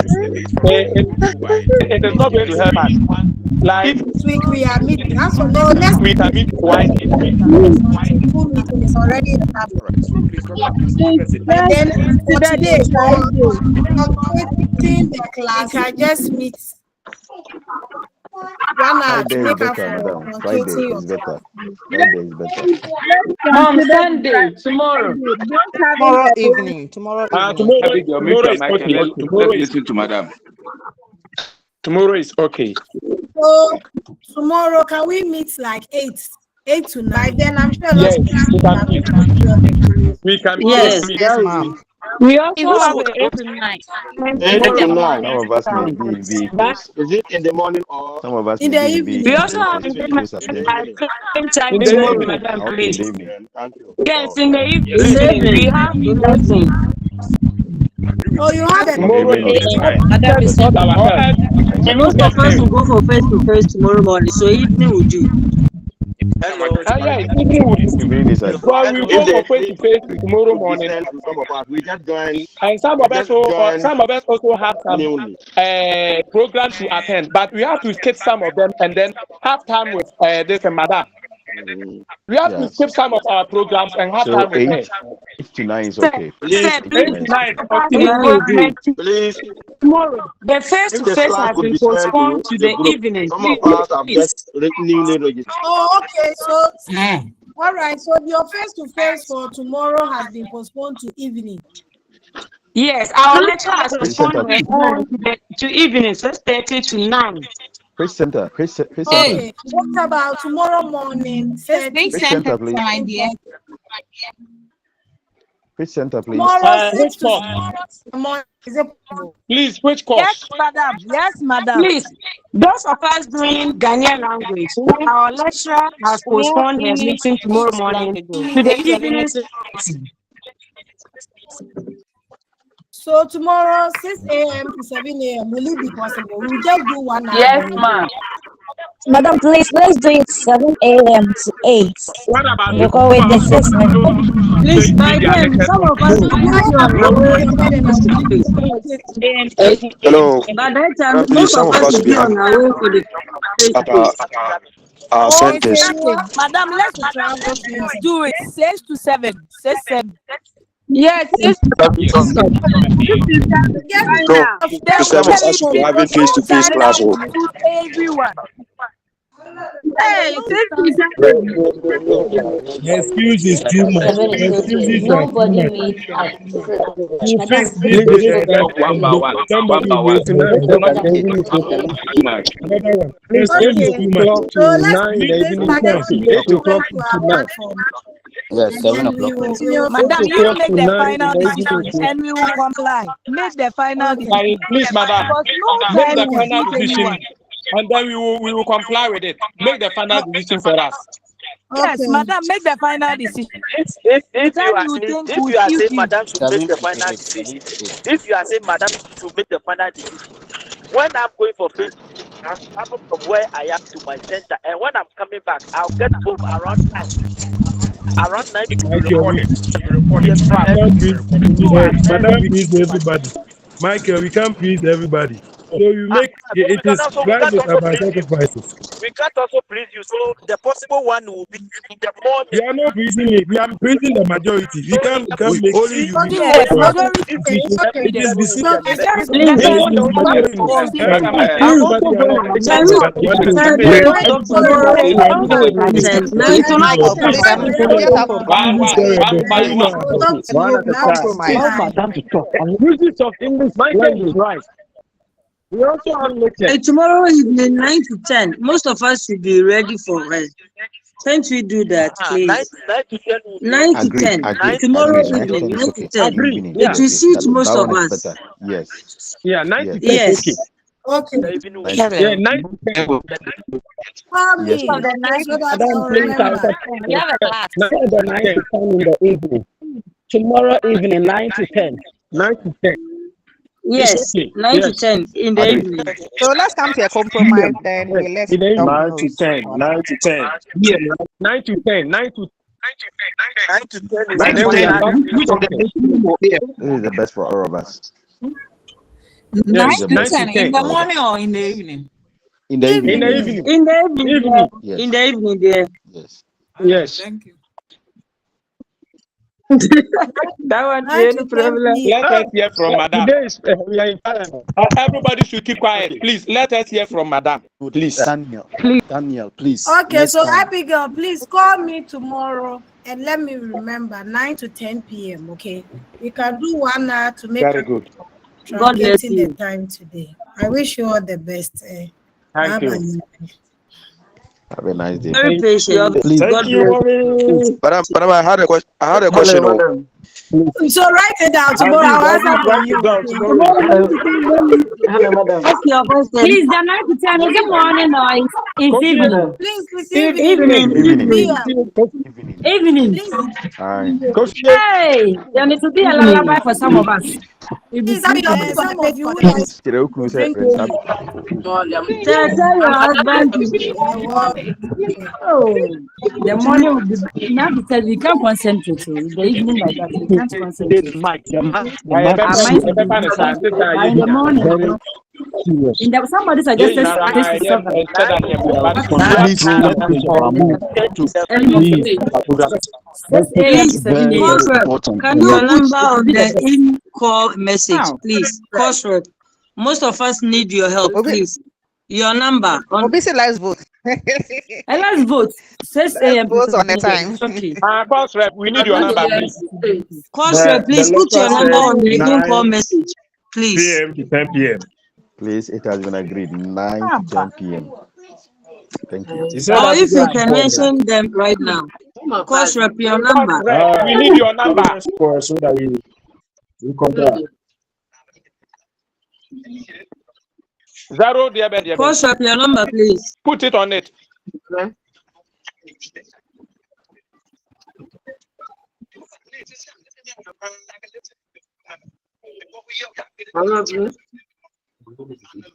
Course rep, your number. Mention the number. Marakuyo, no by.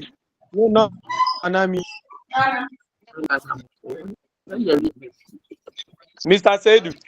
Is course rep, is he around? Mr. Seidu is enjoying. He's enjoying, Papa. Is our course rep here?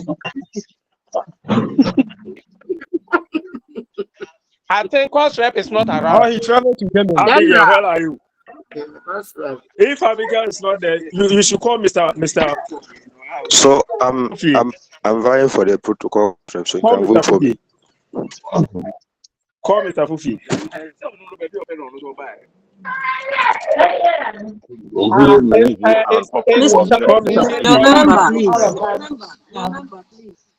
Networks working in our homes. So the 9 to 10 p.m., those who will have to leave their homes to enjoy the bite of mosquitoes, please let's reconsider this. Why not the 6 to 7 a.m. as Madam initially suggested? If we can do something about this, then we call for it. 7 to 8. We have the time already, please. Even 9 to 10, yes, squeezy. I'm here, Madam, Yano. Mommy and Fanasa. Yen, I am why, and I'm just a fanasa, I manage it. Yes. So we call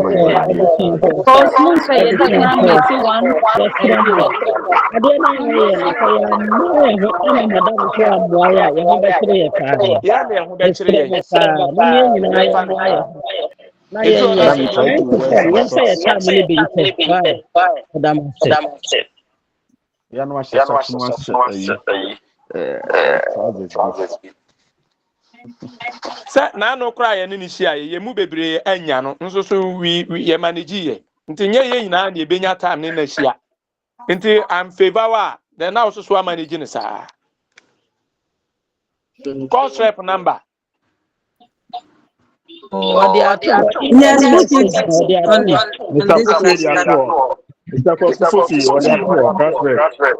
Is it Mr. Please, if you have If it is Mr. Fufie, I have his number, so okay. Please, if you have any last question, kindly drop them here for us, please. Thank you. I allow double pie, Sremo, because Ubia or Ibia on fire to some.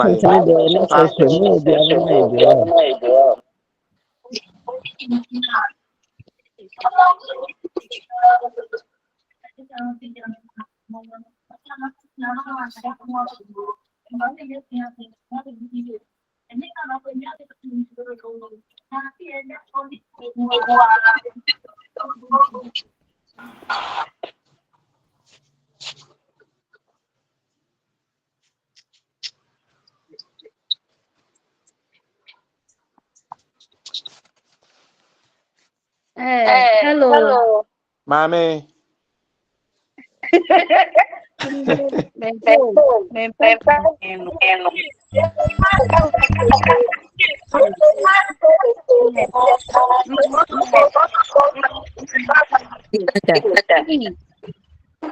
Abaya.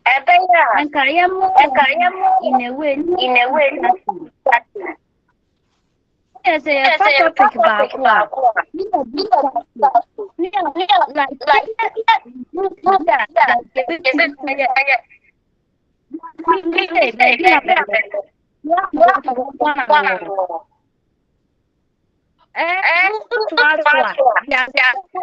yes,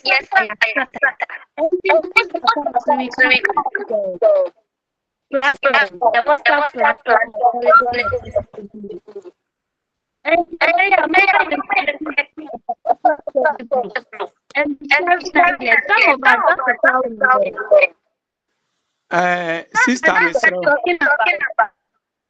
Mesro,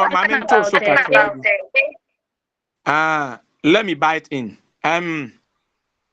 I think that the all cano a laudable. Say nipa akasonem say 42. And so we are more than 100. And unti the only thing is say nipa for cry bit me a creative platform. Then we begin from there. Unti I'll join you. This will be a creative platform. I creative platform no.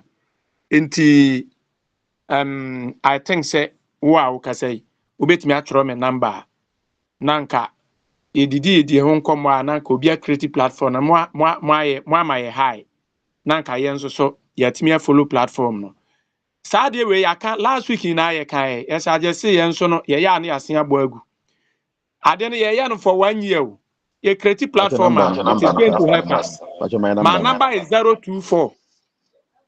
Okay. Ayi papa ude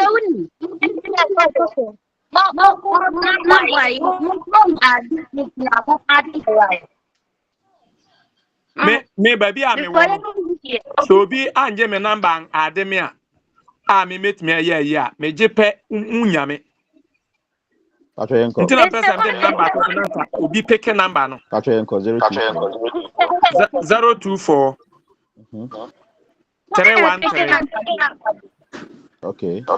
666 Okay. and 2 6 6 right. near me answer. Okay. 666 13 2. Please, your name is Alaji Ali. Okay. Please, your number again. 024 313 313. yes 662. Okay. 6 near 3. Okay. Mepasho, you create a link here for your personal use and so platforms. Maybe it will be a big question. Yes, one.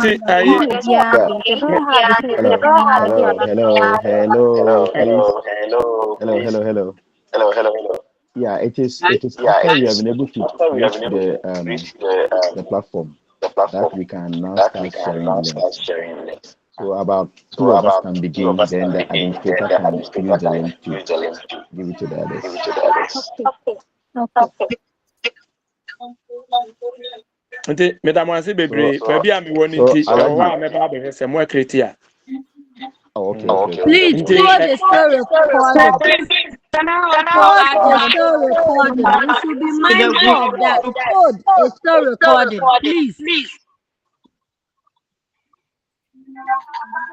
Always we are being told about this recording.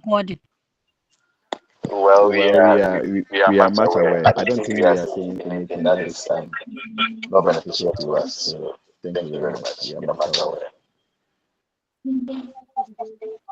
Sir, please, I've tested my number and the link home message. If not, you can kindly add me to Cynthia Asabre. No, I'm Angelina. Yes, Cynthia is here. Okay, I think that me kura me dem number amamunti. Me tokuro bi a me hyemu no. Nti me pia bonte ana ma behwe kakra. Yeah. Take my number. Give me one. Okay. Hello. Yes, boss. Yeah. Take my number, please. I'm say nipa no ho nti obefa. Me de me bobo me de no direct. Okay.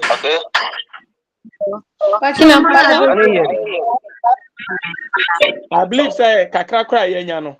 By the close of the day, we see china e be share biem no. Na your friends our creative platform no na say ya follow. Can you please hear me? We are listening. Yeah. 02456 000 Then 73.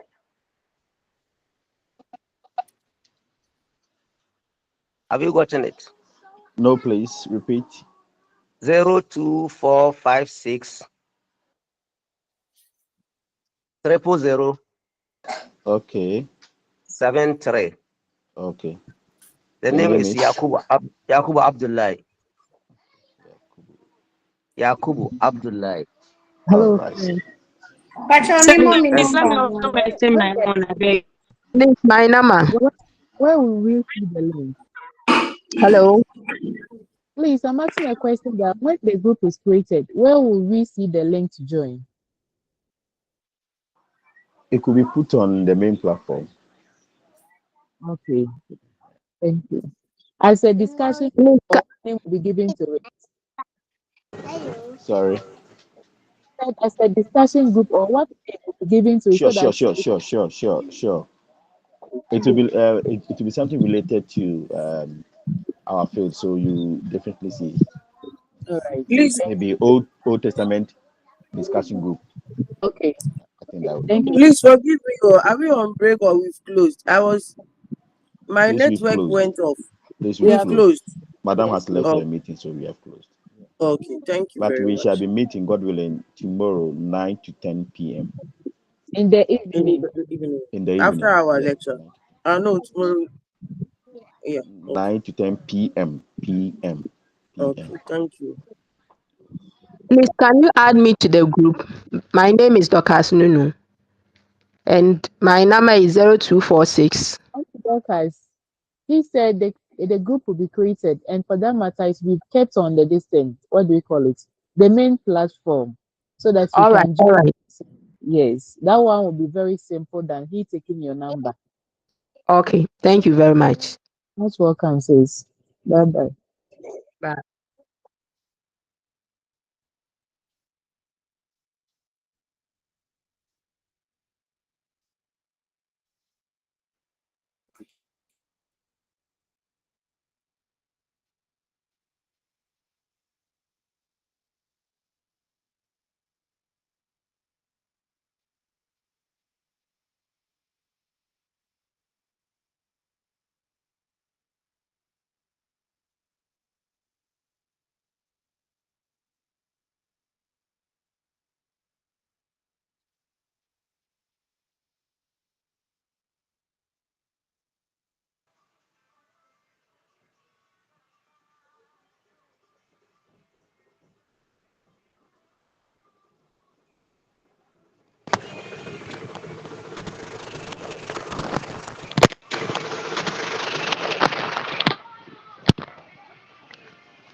Hello.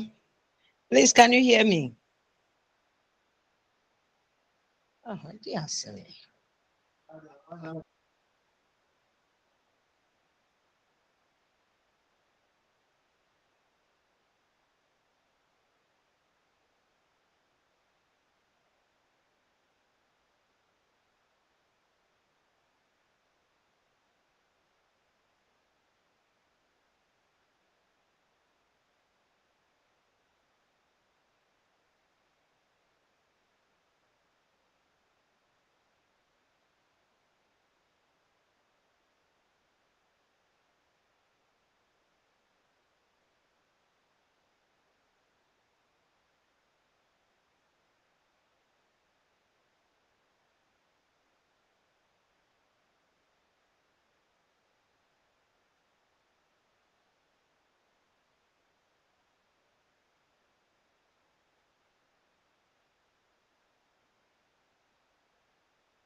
This is baby of my family.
Oh, boy, I play.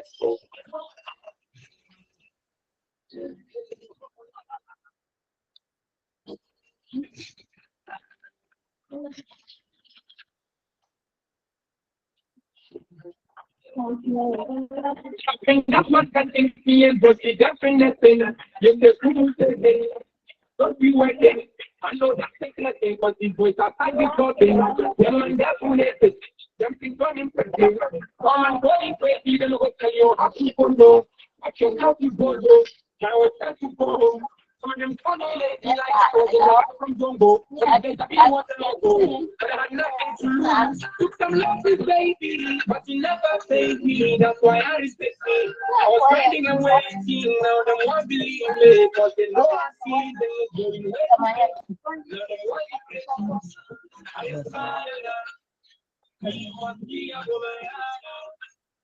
I know they won't be surprised. They know I've been with it. They know I've been with it. Oh no, you said oh no, me need to is my you. Where is that no? Where is that no? Oh no, me need to is my you. Where is that no? Where is that no? Oh no, me need to is my you. Where is that no? No, me is that no? Spend some time in the world. I cannot take the stars. Into my ups and downs. Many times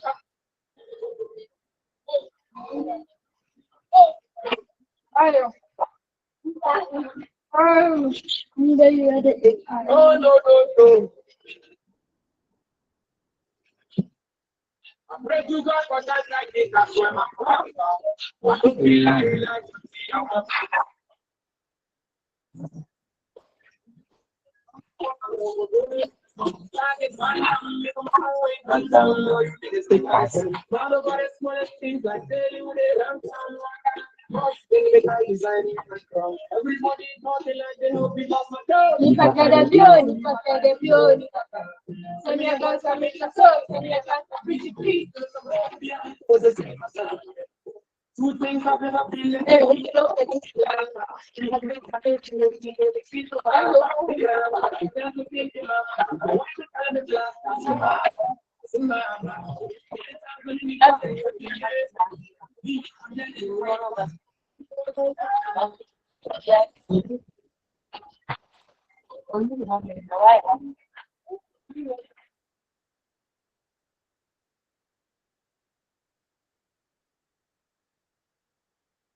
to Morris, the USA international, Jermaine.